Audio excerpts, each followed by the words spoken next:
The first thing I saw was not panic, or smoke, or the medical drone screaming across the ceiling. It was a human eating a sandwich in the middle of a room designed to make warriors quit. That was the part my brain refused to accept.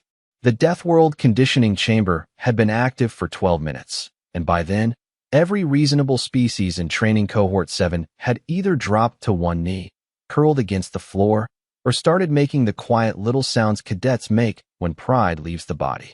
I was still standing, barely, because I am Ral Vexer, third-ranked survival cadet of the Orion Exchange Academy, and until that morning I believed that meant something.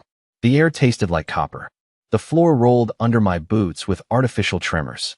The gravity had climbed to 1.8 standard, which, translated for humans, was almost twice what most soft-world species could tolerate for more than a few minutes. Warning lights flashed red across the chamber walls.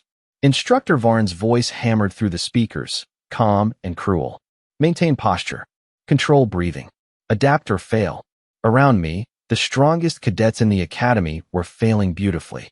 Korn of the Brath Collective had 6 legs, and all of them were shaking. Savax, who came from a predator moon where children were supposedly taught to hunt before they could speak, had both hands pressed over his ears because the chamber was playing simulated territorial calls from 12 hostile species at once. The twin Yulari champions, famous for winning 3 inter-school endurance trials, were flat on their backs, staring at the ceiling like they had just discovered religion. And then there was the human. Caleb Brooks, 5 feet 10 inches tall, maybe 170 pounds. Brown hair, gray academy jumpsuit tied loose at the waist like he had missed laundry day and stopped caring. No armor plates, no breathing mask, no stabilizer bands, no visible concern. He sat on a fake basalt rock near the center of the simulation zone with one knee up, lunch tray balanced across it, carefully peeling the wrapper off what appeared to be a turkey sandwich. I remember thinking the translation system had malfunctioned, not because he spoke. He had not spoken yet, because his entire existence in that moment translated wrong. Everyone else was fighting the room. Caleb looked like he was waiting at an airport gate in Denver after a delayed flight. A medical drone zipped past his shoulder, scanning him twice, then hesitated as if embarrassed by its own results. Green light. Stable. It moved on. Instructor Varn noticed. So did I? So did every cadet still conscious enough to feel insulted. The human took one bite, chewed thoughtfully, and glanced up at the storm simulation forming over our heads. The chamber had just added freezing rain, high-altitude wind, and low oxygen pulses. The kind of layered stress test that made veteran officers file complaints. Caleb swallowed, wiped a crumb from his thumb, and said in a perfectly normal voice, "Is this the hard part, or are we still warming up?" That was when the room went quiet. Not because the chamber stopped. It did not. The wind kept screaming. The floor kept shaking. The alarms kept flashing. But every living thing in that room understood something at the same time. The Deathworld training had broken everyone. The human had only noticed his lunch was getting cold. Before that morning, the only thing I knew about humans came from academy briefings, cafeteria jokes, and one very confident xenobiology instructor who had once described Earthborn anatomy as a compromise made under pressure.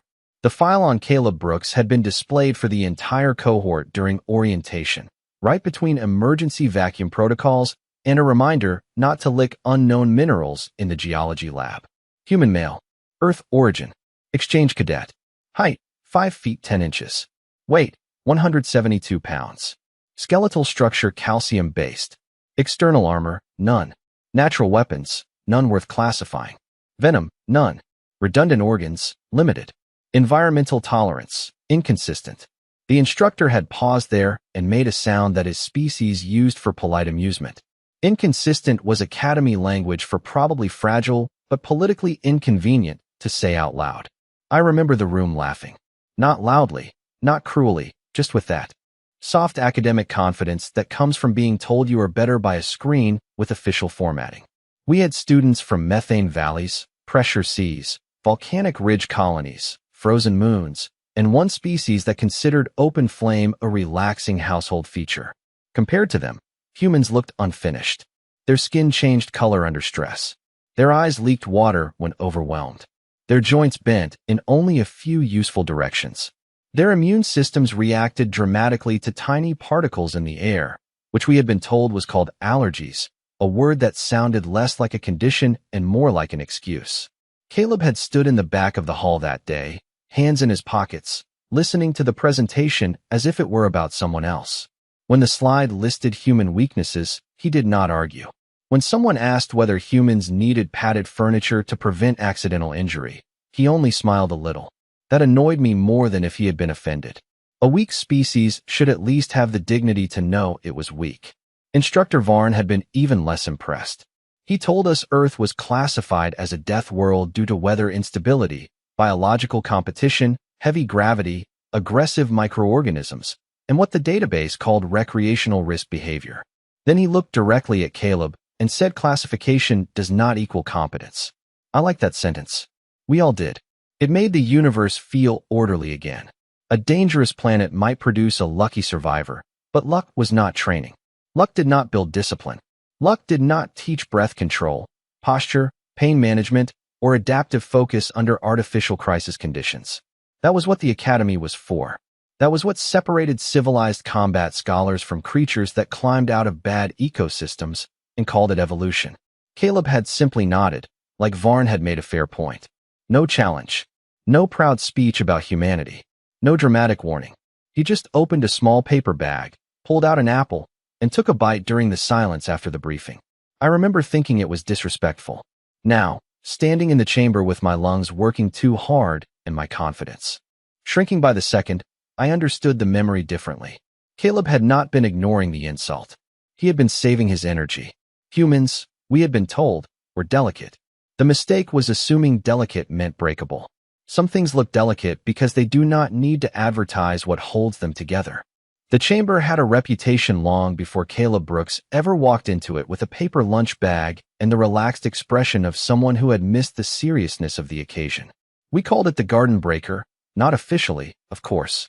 Officially, it was the Multi-Environment Adaptive Survival Theater, a name so boring it could make danger sound like paperwork.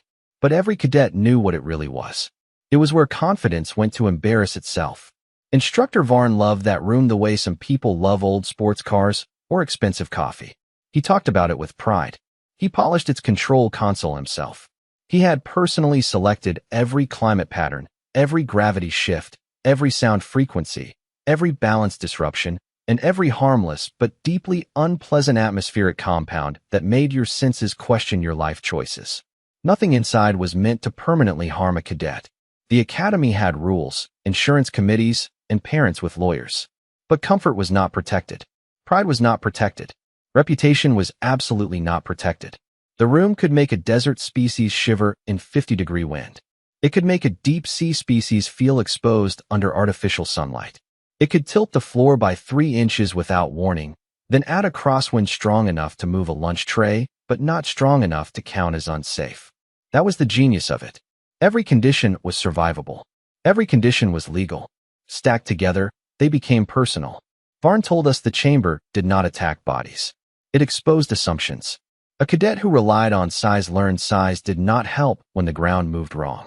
A cadet who relied on hearing learned sound could become clutter. A cadet who relied on perfect temperature control learned that the universe did not care about preferred settings. Before our turn began, Varn stood in front of the sealed doors with his silver instructor badge bright against his black uniform and gave the speech we had all been waiting for. This assessment has ended scholarships, humbled champions, and rewritten species tolerance charts, he said. You will not impress it. You will not negotiate with it. You will adapt, or you will request extraction. Then his eyes moved briefly to Caleb. Some of you may believe planetary classification grants special privilege. It does not.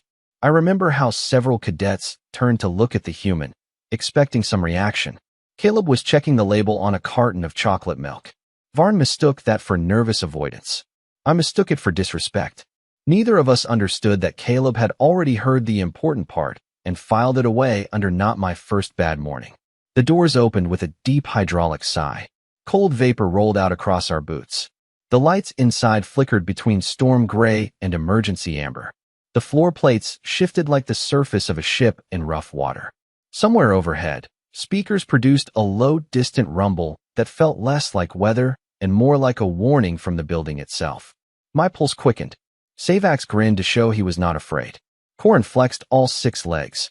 The Yalari twins whispered a focus chant.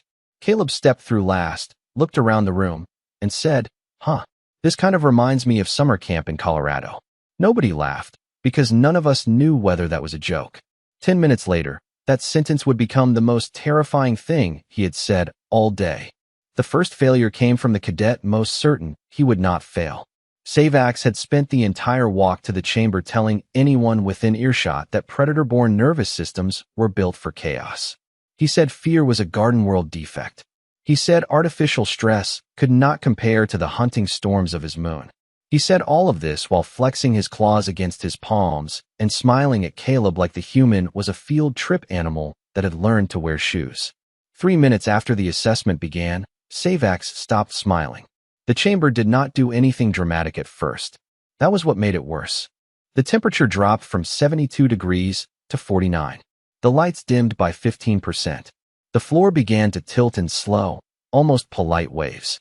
A dry wind moved from left to right, carrying the bitter smell of mineral dust and something sharp enough to sting the back of the throat. Varn's voice came through the speakers. Phase 1. Balance, breath, orientation. Simple words. Cruel words. Corin tried to stabilize with all 6 legs and discovered the floor plates were shifting under each foot at slightly different speeds. His species came from flat salt plains where the horizon stayed honest. This room gave him no honest surface to trust. He lasted 4 minutes before lowering himself carefully to the ground, not injured, not defeated officially, just suddenly very interested in breathing without falling sideways. The Yalari twins did better until the humidity changed. Their home atmosphere was warm and constant, like a greenhouse maintained by obsessive engineers. The chamber gave them cold wind, then warm fog, then cold wind again. Their focus chant broke apart 1 syllable at a time. One twin raised a hand for extraction with the quiet dignity of someone watching a scholarship drift away. The other followed 6 seconds later. Nobody mocked them. We were too busy realizing they had been the smart ones. I kept moving because stopping felt like admitting fear. My boots dragged across the textured floor. My chest tightened with every low oxygen pulse. Each pulse lasted only a few seconds, but the timing was irregular, like the room had learned how to interrupt confidence. Across the simulation zone, Caleb had found a flat section of rock near a projected pine tree and sat down. He was not bracing. He was not calculating angles. He was unwrapping a second half of his sandwich with the patient focus of a man determined not to let bad weather ruin lunch. A gust of wind lifted the corner of his napkin. Caleb caught it with 2 fingers, tucked it under his carton, and kept chewing. That tiny movement bothered me more than Corin collapsing to the floor. It was too casual, too practiced, like the chamber was not testing him, like it was mildly inconveniencing him. Then the predator calls began. Deep, layered sounds rolled through the speakers, designed to trigger threat recognition across multiple species. Savax froze. His shoulders rose. His breathing turned quick and shallow. This was supposed to be his advantage, but the chamber had found something older than pride, something beneath training. He did not request extraction. He simply sat down very slowly, eyes wide, ears flattened, every boast from earlier evaporating into the artificial storm. Instructor Varn watched from behind the observation glass without expression, but I saw one of his hands tighten behind his back. He had expected weakness from the human. He had expected drama from the predators. He had not expected the strongest cadets to fold in order while Caleb Brooks brushed crumbs off his knee. I staggered past the human's rock, angry enough to speak and tired enough to regret it. "How are you doing that?" I asked. Caleb looked up at me, genuinely confused. "Doing what?" The wind screamed louder. The lights flashed amber. Another cadet requested extraction behind me. Caleb glanced toward the ceiling as if noticing the storm for the first time, then shrugged. "I guess I have eaten lunch in worse weather." By minute 14, the chamber had stopped feeling like a test and started feeling like a personal argument with physics. The floor leveled suddenly, which should have been relief, but nobody trusted relief in Varn's favorite machine. Relief was usually the setup. The lights shifted from amber to a clean surgical white. The wind cut off. The predator calls faded into silence. For 2 seconds, all we heard was breathing, alarms from medical drones, and Caleb Brooks folding the wax paper around the edge of his sandwich so the filling would not fall out. Then the ceiling opened. Not physically, but visually. The projection dome above us turned into a sky the color of old metal, heavy with rotating cloud bands. Static crawled across my skin. The chamber announced Phase 2. Sensory interference. Atmospheric instability. Cognitive distraction. Varn had saved that for after the first wave of cadets weakened, because he believed discipline was easiest to measure when the mind was tired. A sweet chemical scent entered the air, harmless but irritating, designed to confuse smell-based orientation. Thin pulses of light flashed at uneven intervals. The floor began emitting low vibrations through our boots, not enough to knock anyone down, just enough to make every joint feel slightly misplaced. I clenched my teeth and focused on the blue marker line painted across the far wall. Do not look at the lights. Do not follow the sound. Do not breathe too deeply. Standard training. Standard survival. Very standard misery. Caleb raised his hand. That alone was offensive. Nobody raised a hand inside Phase 2.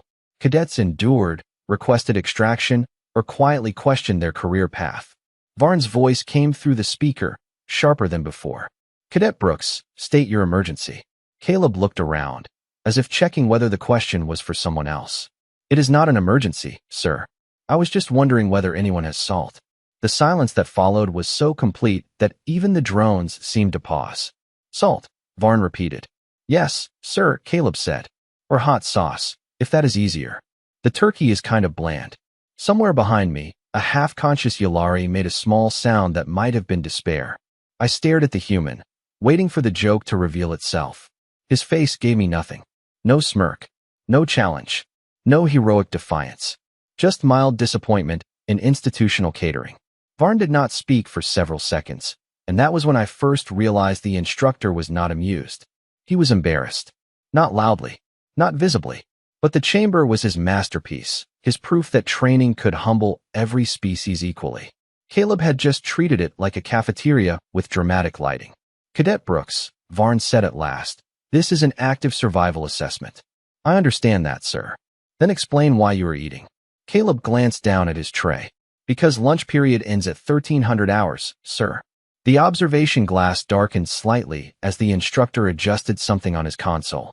I knew that gesture. Every cadet knew that gesture. It meant Varn had decided a lesson needed emphasis. Around the chamber, wall panels rotated open, revealing black environmental vents. Medical drones lifted higher. The Academy's safety system chimed once, polite and nervous. Instructor authorization required for individualized difficulty adjustment. Varn gave it without hesitation. Approved. My stomach dropped. Caleb finally stopped chewing. Not because he was afraid. Because a gust from the new vents had pushed his napkin against his sleeve. He peeled it off carefully, set it under his milk carton again, and looked toward the glass. Sir, is this about the salt? Varn's reply came cold and smooth. No, Cadet Brooks. This is about respect. The chamber focused on the human. I felt it happen. The pressure shifted away from us like a storm choosing a new town. The lights above Caleb narrowed. The rock beneath him locked into place. A circle of red indicators formed around his section of the floor. Gravity adjustment. Heat variance. Oxygen pulse. Irritant mist. Acoustic layering. The system listed each change with cheerful professionalism, as if announcing features on a new family car. The rest of us watched from our own private exhaustion as the machine prepared to correct the human's attitude. Caleb looked at the unfinished half of his sandwich, then at the red warning circle, then back at the observation glass. Okay, he said, and sighed like a man whose lunch break had been interrupted by a fire drill. The individualized adjustment began with gravity, because Instructor Varn believed every species told the truth under weight. Caleb's red circle pulsed once, and the chamber announced 2.3 standard gravity. My knees complained in sympathy, even though most of the load had shifted away from me. 2.3 was not a training setting. It was a formal apology waiting to happen. The medical drones spread into a wider ring, their soft blue lights blinking faster now, ready to intervene the moment the human body did what every file in the Academy database said it should do. Caleb should have lowered his head. He should have braced both hands against the rock. He should have shown some visible sign that the universe had placed a firm hand on his shoulders and told him to sit down. Instead, he adjusted his lunch tray so it would not slide. That was all. One small movement. Calm. Practical. Infuriating. Varn increased heat variance next. The air around Caleb shimmered, jumping from cold mountain wind to dry desert warmth in rolling waves. Most species needed gradual acclimation for temperature shifts like that. Caleb blinked twice, rolled one shoulder, and unzipped the top of his academy jumpsuit by maybe 3 inches. Not dramatically, not defiantly, just the way an American might react when a restaurant patio heater turned on too close to the table. The oxygen pulses followed, thin and uneven, designed to make the brain doubt the lungs. I had trained for that drill for 6 months and still hated it with a private, spiritual intensity. Caleb breathed through his nose. Slow in, slow out. He looked bored. No, not bored. Patient. That was worse. Boredom can be arrogance. Patience is experience. The irritant mist came last, glittering in the chamber lights like silver dust. It was safe, academy approved, and famous for making cadets cough, blink, and lose focus at exactly the wrong time. Caleb sniffed once. His eyebrows lifted. For one beautiful second, I thought the room had finally found him. Then he said, "That smells like my uncle's garage." Nobody knew what that meant. Nobody wanted to know. Varn's posture behind the glass changed. He leaned closer to the console. The machine was reporting normal human vitals. Not heroic vitals. Not impossible vitals. Normal. Heart rate elevated within acceptable range. Respiratory rhythm stable. Balance correction stable. Stress markers present but controlled. The chamber did not know how to insult him with data, so it simply kept printing the truth. Stable. Stable. Stable. Around me, the remaining cadets watched the readouts with the stunned resentment of students seeing someone pass an exam they had not studied for. Except Caleb had not studied either. He had packed lunch. Corin, still seated near the extraction line, made a weak clicking sound. Is he using equipment? Savax asked, voice rough from the earlier sensory phase. Varn heard him. I saw the instructor's eyes narrow. Cadet Brooks, raise both hands away from your tray. Caleb looked down at his sandwich, then carefully set it back on the paper wrapper. He raised both hands, palms open. The tray remained balanced across his knee in 2.3 gravity, held in place by nothing but careful positioning and an apparently offensive understanding of friction. Scanners swept over him from 4 directions. No implants beyond the Academy translator. No stabilizers. No chemical boosters. No hidden environmental shield. No unauthorized technology. The system confirmed it out loud, because apparently humiliation had become a public service. Caleb lowered his hands when Varn gave permission. Then he picked up his milk carton and gave it a small shake. Empty. He looked genuinely disappointed for the first time all day. Instructor Varn stared at him through the glass. The chamber had been made worse. Much worse. And somehow, the first thing it had successfully taken from the human was his drink. The truth did not arrive with a speech. It arrived as a calibration error. At first, the chamber tried to classify Caleb the way it classified everyone else, by species profile, home gravity, atmospheric preference, stress tolerance, and emergency extraction threshold. The Academy loved categories. Categories made the galaxy feel safe. Categories told instructors which students needed oxygen supplements, which needed humidity support, which needed shaded lighting, and which needed reminders not to panic when exposed to open sky.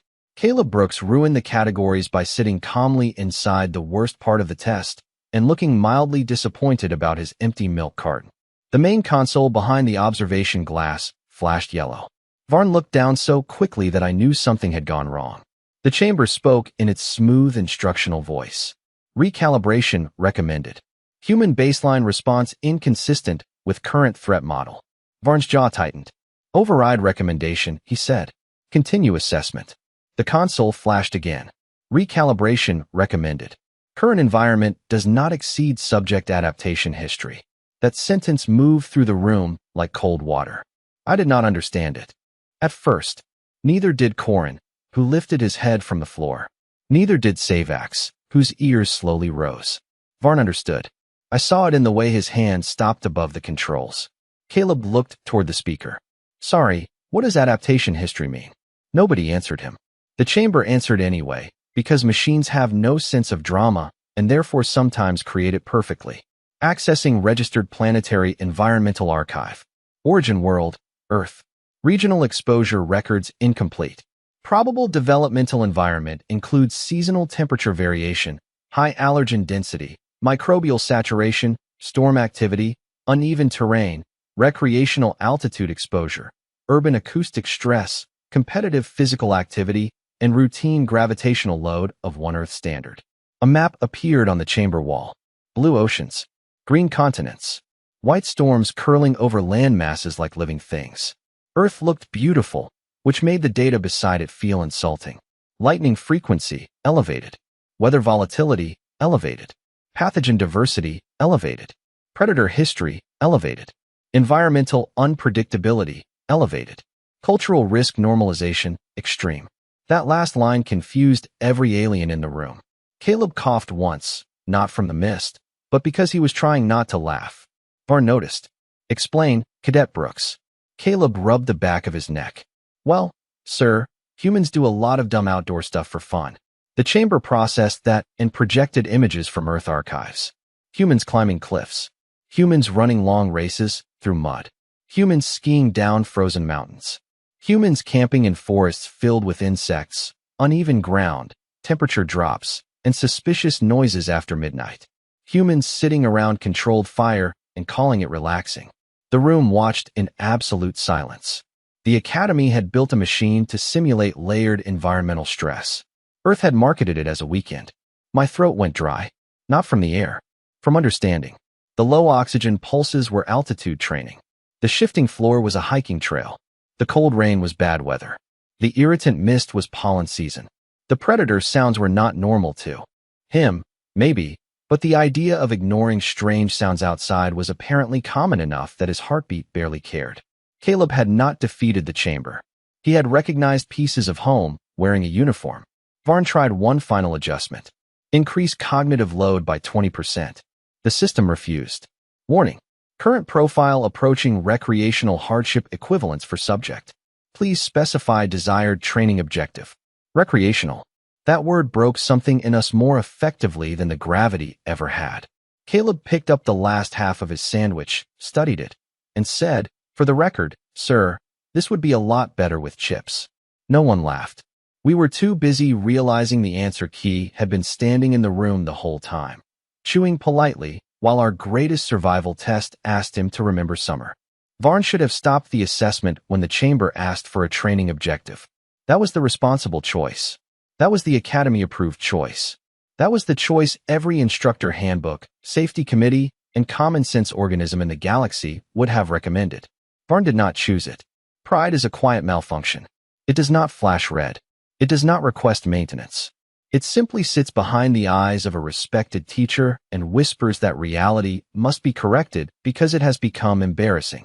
Behind the observation glass, Varn straightened his uniform collar with 2 fingers and gave the console a command none of us had heard outside certification exams. Composite escalation, instructor authority, narrow field, Cadet Brooks only. The chamber paused. I swear it paused. Not because machines hesitate, but because even the machines seemed to understand that this was no longer education. This was an argument between one instructor and a lunch break. The red circle around Caleb brightened. The projection sky above him thickened into rolling gray. Temperature dropped, then rose, then dropped again. The floor under his rock tilted 4 degrees, corrected itself, and tilted the other way. Wind came from 3 directions in rotating bursts. The air pressure shifted in small pulses that popped my inner ear from 30 feet away. The chamber layered distant thunder, insect noise, rain static, engine hum, and a low rumble that made every rib in my chest feel tuned to the wrong station. Caleb looked up slowly. For the first time all day, he seemed concerned. Not frightened. Concerned. His sandwich wrapper had lifted at one corner and was threatening to unfold. He placed his empty milk carton on top of it like a paperweight. That was his emergency procedure. The system increased again. The rock beneath him vibrated.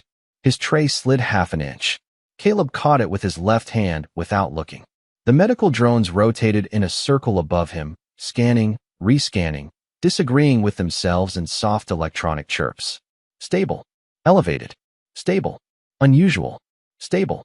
One drone drifted too close to the wind field and spun backward like a toy kite before correcting course. Corin made a tiny clicking sound that his translator rendered as absolutely not. Savax had stopped pretending to be brave. The Yalari twins watched from the extraction benches with the frozen attention of people seeing a myth draft itself in real time. Varn pushed the chamber one level higher. The console answered with a warning tone, polite at first, then less polite. Environmental combination exceeds standard cadet assessment range. Varn said, maintain. The floor plates around Caleb locked down. The storm projection sharpened until rain streaked sideways across the light. None of it was real water, not exactly, but the temperature and pressure changes were real enough to make my teeth ache. Caleb finally stood. The room reacted like a sacred animal had moved. He rose smoothly under the gravity, holding the tray in one hand, napkin pinned beneath his thumb. His knees did not shake. His breathing stayed even. He took one step off the rock and looked down at his lunch. A small line of mustard had escaped the sandwich and touched his sleeve. That, somehow, was what changed his expression. He sighed. It was not anger. It was not fear. It was the exhausted disappointment of a man whose day had become unnecessarily inconvenient. Sir, he called toward the glass, I am going to need another napkin. The chamber answered before. Varn could. Cooling vent overload. Acoustic array desynchronized. Gravity field correction unstable. Please reduce composite load. Varn stared at the console as if betrayal had a user interface. He tried to stabilize the field manually. The lights flickered. The storm stuttered. 1 second Caleb stood beneath simulated mountain weather. The next, the projection glitched into bright sunshine, then fog, then what appeared to be a peaceful beach, then back to storm. Caleb glanced around. Nice, he said. Kind of like Florida. The main console produced a long, defeated tone. Assessment suspended for equipment preservation. Not cadet preservation. Equipment preservation. That phrase landed harder than any alarm. The room had not saved Caleb from the test. It had saved the test from Caleb. The red circle vanished. The wind died. The artificial sky cleared. Caleb looked at his tray, then at the stunned academy, then back at Varn. So, he asked, is lunch still happening, or did I miss it? Behind me, someone whispered a word my translator rendered as impossible. I knew better by then. Impossible was just what the galaxy called humans before updating the file.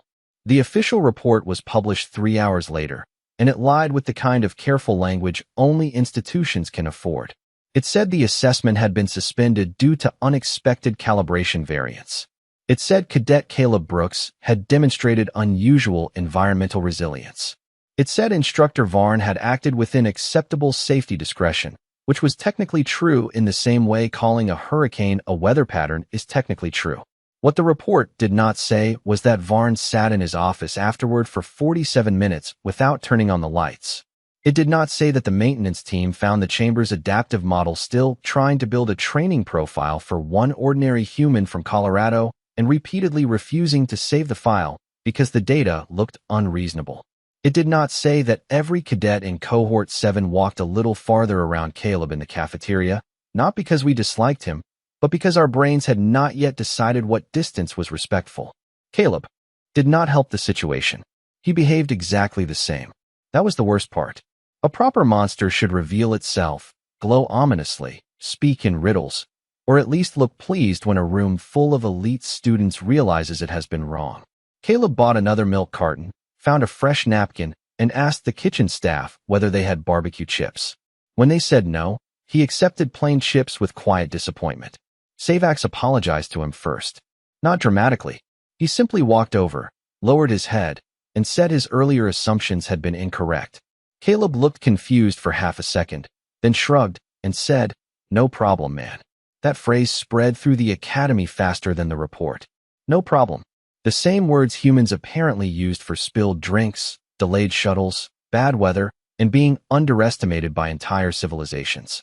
Corin asked Caleb what Earth survival training looked like. Caleb said he had never taken survival training, unless Boy Scouts counted. We all searched Boy Scouts within 5 seconds. The database returned images of small human children tying knots, hiking through forests, sleeping outside, building fires, and earning colorful badges for activities our safety board would have classified as supervised environmental exposure.